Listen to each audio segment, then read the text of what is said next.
Welcome everybody to update number 30 of my Blu-ray collection. So yeah, even though I did plan on this month being a bit more of a quiet one, I've ultimately found plenty to buy. Yeah, as per usual, we'll go through the more ordinary Blu-rays, then onto the more boutique collection ones, and then I have a few box sets as well. So yeah, the first of the more ordinary ones, even though it is a brand new release, it only came out a week or so ago, is House of the Long Shadows. Now this stars Vincent Price, Christopher Lee, Peter Cushing, and John Carradine, all four of which are horror legends in their own right. And yeah, this was released by Fabulous Films, and yeah, this is the 23rd film I now own from Vincent Price, 24th if you count the brief cameo at the end of Abbott and Costello Meet Frankenstein. But yeah, even though yeah, it has this great cast, it doesn't quite live up to their legacy as horror icons, but it's still a really solid, entertainingly good film. And yeah, you also get a poster with it as well, which I wasn't expecting, quite frankly. So it's double-sided. So you basically get the standard poster with, all the writing on the bottom of it and everything. And then you get the new artwork without any of the writing on the other side. So yeah, basically whichever one you prefer, to be honest. But on that regard, but yeah, still a really good film, especially if you're into those that cast and into their films before that. It's well worth watching. And then we have From Dusk Till Dawn, starring Harvey Keitel, George Clooney, Quentin Tarantino, and Juliette Lewis. And yeah, this is one of those films that takes a hard left turn halfway through the film and turns into something completely different. But if you take it as a title and look there, then you might well know what it's going to be about. But yeah, really fun film. Not my favourite Robert Rodriguez film.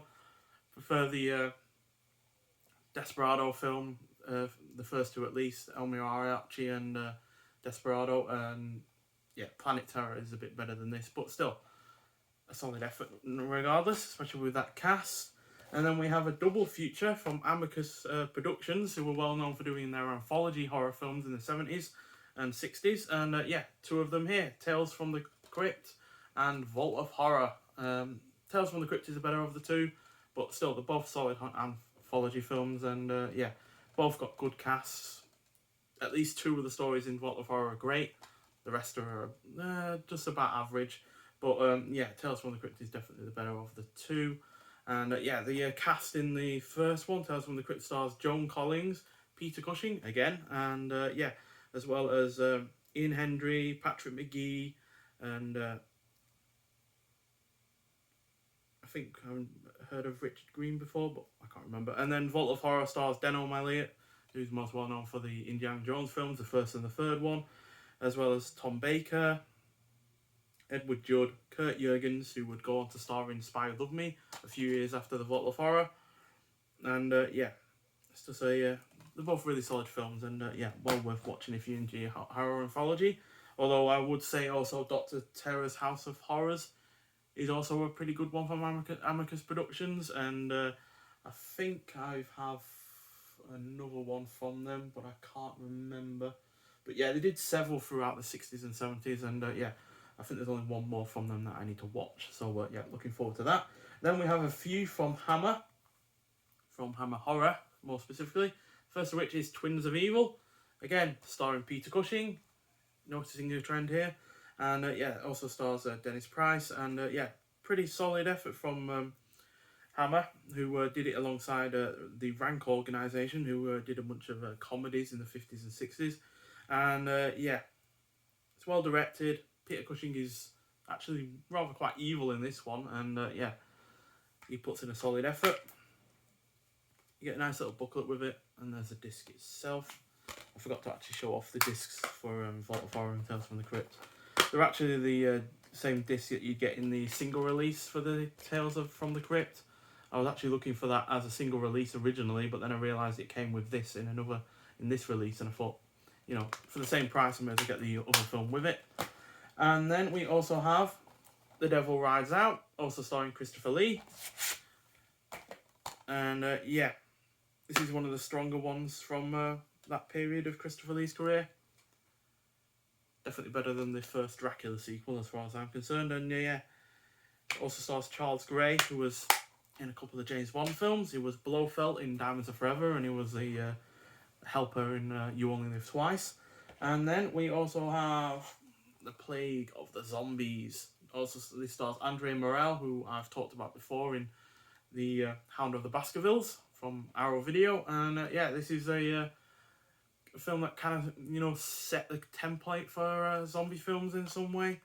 It's not quite, Night of the Living Dead zombie kind of aspects, but it definitely kind of laid that kind of foundation in some regard, although it's nowhere near as violent as Night of the Living Dead, as evidenced by the 12 rating. But yeah, still a solid effort. It's directed by John Gilling, who we'll see in another film in a minute. But yeah, still pretty good film. And then from the Criterion Collection, one of the few I've bought recently is It's a Mad, Mad, Mad World. And yeah, or Mad, Mad, Mad World, 4 mads. But yeah, massive epic comedy road movie pretty much. And yeah, basically a bunch of strangers come to see a car accident.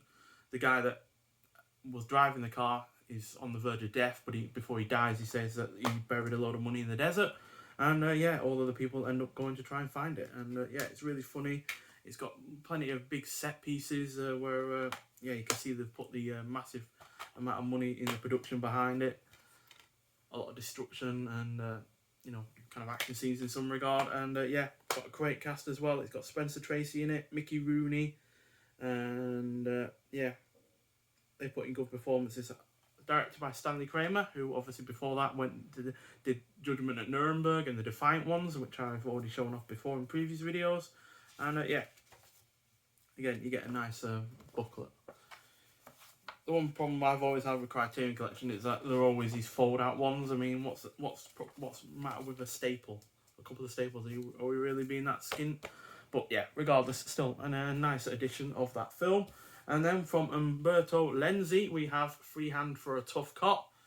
I think it was also named Rome Armed to the Teeth, or maybe I'm just mistaking it for another film. But yeah, still stars Thomas Milan, who I've seen in a couple of other films, I think, so far now. And yeah, nice solid case on it. And yeah, you only get it on Blu-ray, but you do get a few extras with it as well, regardless of that. So yeah, there's the Blu-ray itself.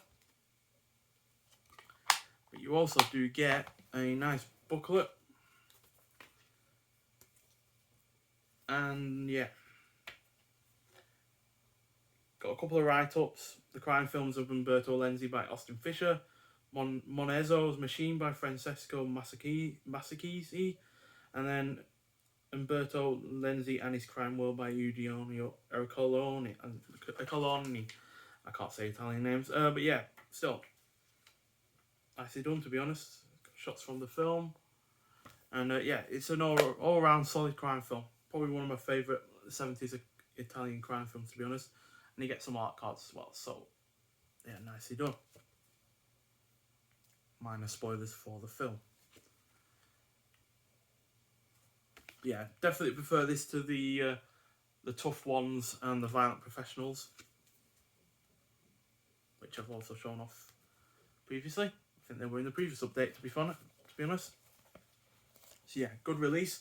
And then moving on to Pickle Valley, also known as Interpol, and directed by John Gilling, linked to The Plague of the Zombies. And yeah, it's a pretty decent film, to be honest.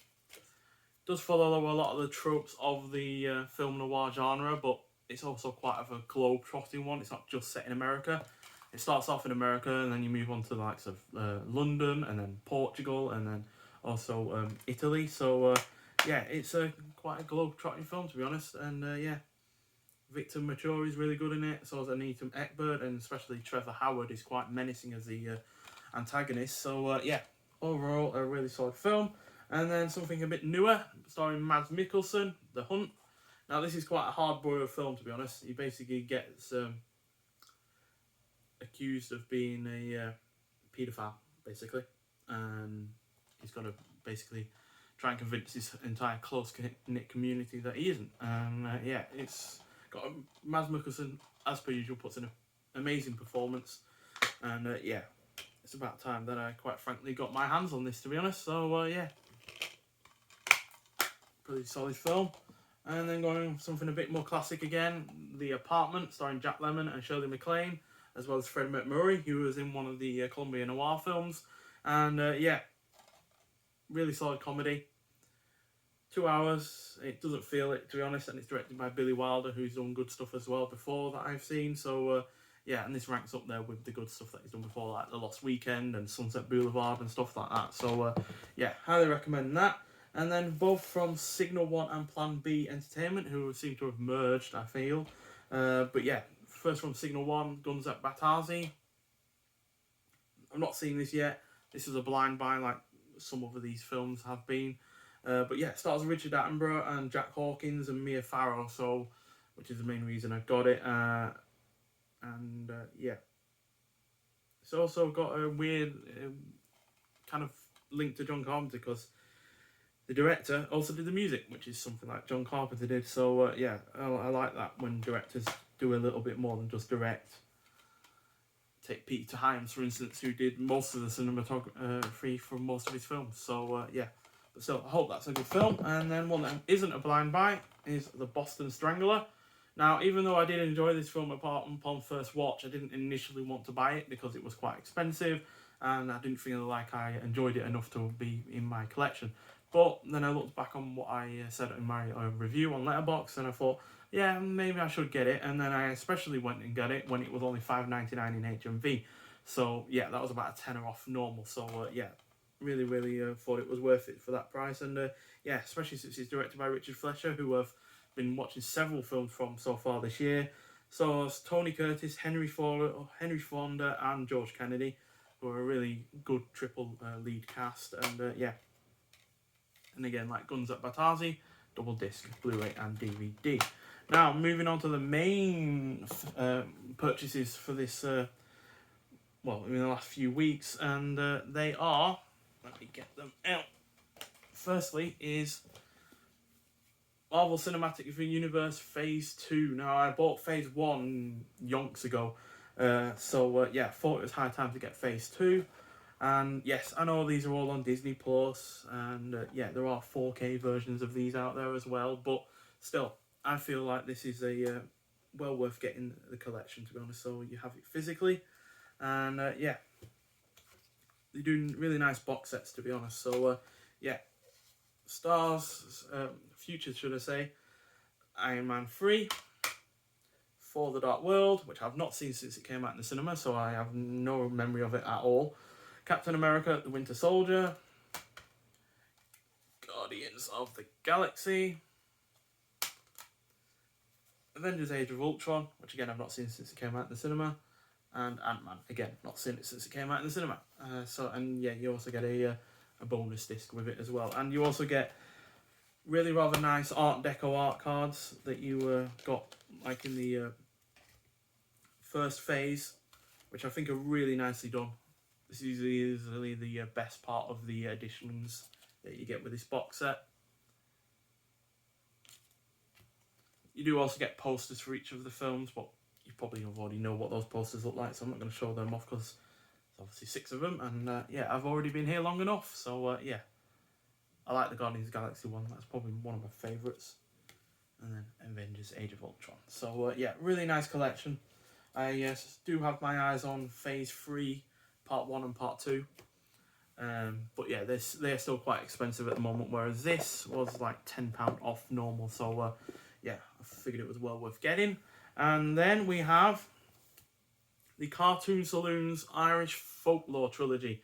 Now, I've only seen one of these films, as yeah, I wasn't familiar with the work of the studio before that film, and I was even less familiar after because I never bothered looking into it. But yeah, features The Secret of Kells,